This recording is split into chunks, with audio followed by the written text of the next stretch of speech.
Alors, je m'appelle Abed Melouli et je suis le préfet des études de l'Athénée Royal Crommelin à Woluwe-Saint-Pierre, qui est un établissement d'enseignement secondaire à Bruxelles. Alors, c'est une formation exceptionnelle.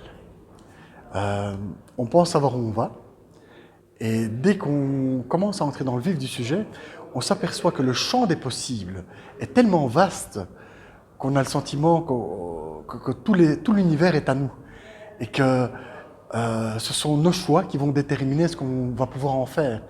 Et plus on le découvre, plus on se renforce et plus on est heureux parce que on supprime les filtres qui nous bloquaient jusqu'alors et on se permet de voir enfin dans le futur tel qu'on aura envie de se voir et non pas comme les autres aimeraient que l'on soit.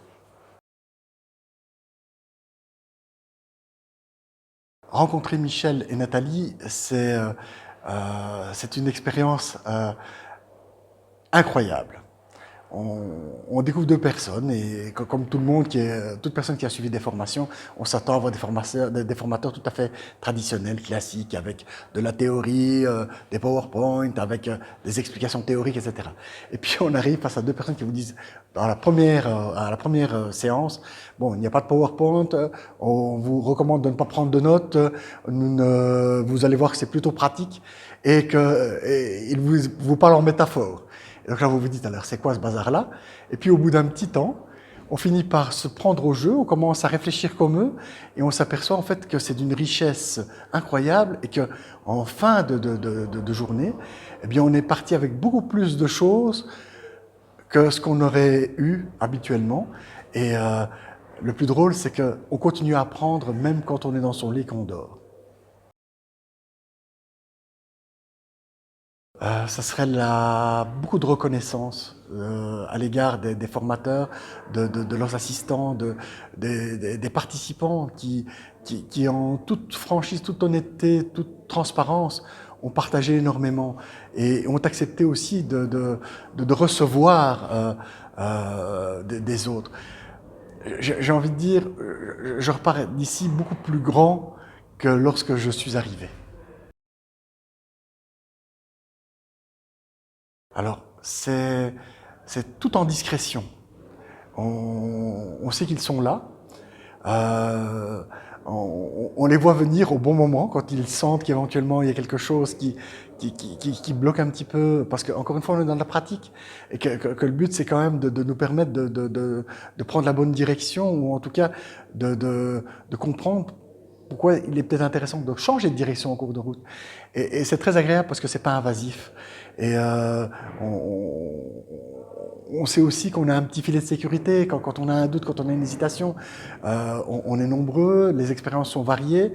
Et alors, ce qui est aussi très important, c'est que les assistants qui sont présents sont aussi des gens qui ont vécu les mêmes modules de formation que nous, qui ont été à notre place peut-être 1 an, 2 ans avant, et qui donc perçoivent aussi, se rappellent encore de la manière dont ils ont vécu aussi l'expérience, et s'aperçoivent que malgré tout le recul qu'ils ont, eh bien ils découvrent encore et aussi participent à l'échange, au partage que nous vivons durant cette session de formation.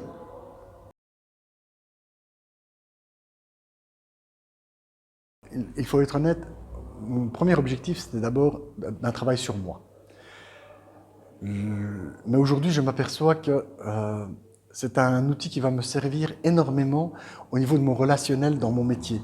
Je fais un métier dans lequel 80% du travail, c'est du relationnel.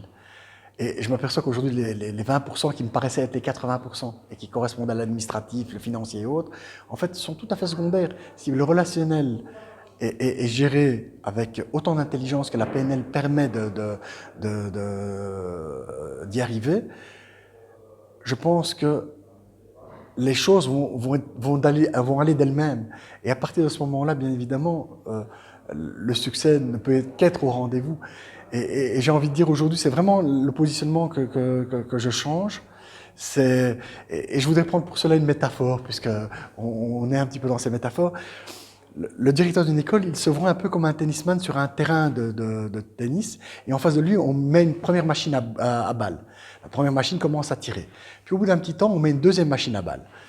Puis ensuite, on en rajoute encore une troisième, on en rajoute encore une quatrième. Et alors, d'habitude, ce que fait le directeur, c'est qu'il reste en plein milieu il reste sur son terrain et il essaie de renvoyer les balles. Alors au début, c'est faisable, et puis plus cela avance, plus il prend des coups, plus ça fait mal. Mais en fait, il a toujours eu le choix de sortir du terrain, de se positionner ailleurs sur le terrain, voire même simplement de faire le tour du terrain et d'aller couper l'une ou l'autre machine à balles de telle manière à pouvoir rendre les choses beaucoup plus aisées à gérer. Eh bien aujourd'hui, moi je suis quelqu'un qui a compris la chose et qui désormais prendra le temps de se dire je me mets de côté, j'évite ainsi les coups, je vais couper les machines à balles et je reviens en ne laissant que celles que je peux gérer à ce moment-là. Et in fine, j'aurai l'occasion de pouvoir tout faire, mais sans désormais en souffrir.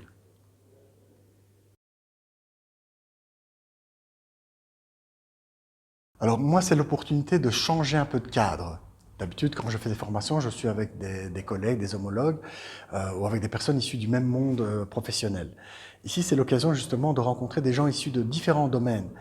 Et à la fois, la défense a des points communs avec l'enseignement, et d'un autre côté, il n'y avait pas que des membres de la défense, il y avait aussi des gens issus de différents secteurs d'activité. Et je pense que cette richesse, cette somme d'expérience est un élément particulièrement porteur parce qu'elle nous oblige à sortir de notre zone de confort. Et ça nous oblige aussi à voir les choses selon un autre point de vue. Et c'est parfois très très intéressant justement de se dire « Ah tiens, moi je l'aurais pas vu comme ça » et l'autre m'apporte son regard, son éclairage et de se dire « Après tout, c'est vrai, il a raison. Pourquoi est-ce que je me complique la vie à rester sur quelque chose de figé alors qu'en fait tout est mobile et qu'il m'appartient éventuellement simplement de changer d'angle de vue pour que les choses soient beaucoup plus belles. »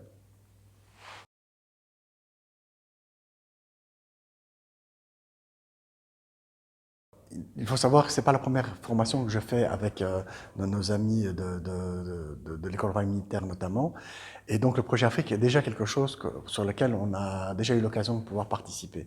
Enfin, et donc quelque part, je pense que lier de l'humanitaire à un projet de formation, c'est renforcer encore plus ce projet. Parce que quelque part, on sait qu'en y participant, de par les moyens qu'on y a investis, mais également de par l'ouverture, pas simplement les moyens financiers, j'ai envie de dire, mais aussi du fait de pouvoir parler de ces projets, de pouvoir entendre un petit peu ce qu'on veut faire, et de comprendre aussi quelles sont les problématiques vécues pour l'Afrique, et notamment dans la zone où on va apporter cette aide, eh bien c'est aussi un petit peu nous ouvrir l'esprit, se dire, tiens, ça peut paraître petit, de moindre importance, mais on sait que pour les personnes qui vont bénéficier de cette aide, eh bien c'est d'une richesse immense. Et quelque part, de manière infime, on participe à cet enrichissement.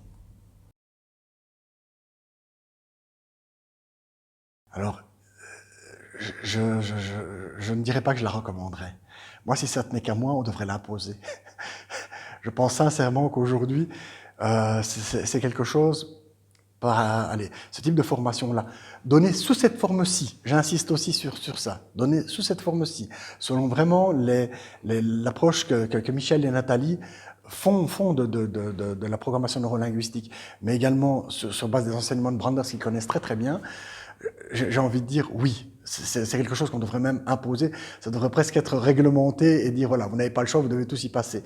Je crois que si les gens pouvaient avoir cette opportunité-là, alors ils auraient le sentiment un petit peu que c'est forcé au départ, mais au bout d'une journée, je crois qu'ils seraient tous à se dire vivement que ça ne s'arrête pas. Et l'avantage qu'il y a, ce n'est pas parce que la formation s'est arrêtée que ça va s'arrêter. Parce qu'on a tellement adopté de stratégies, mais qui nous sont propres, qu'aujourd'hui, je pense qu'on va continuer encore à les utiliser et encore plus enrichir notre portefeuille d'expérience et encore plus nous grandir. Et comme je l'ai dit déjà précédemment, l'espace est immense, à nous de l'explorer.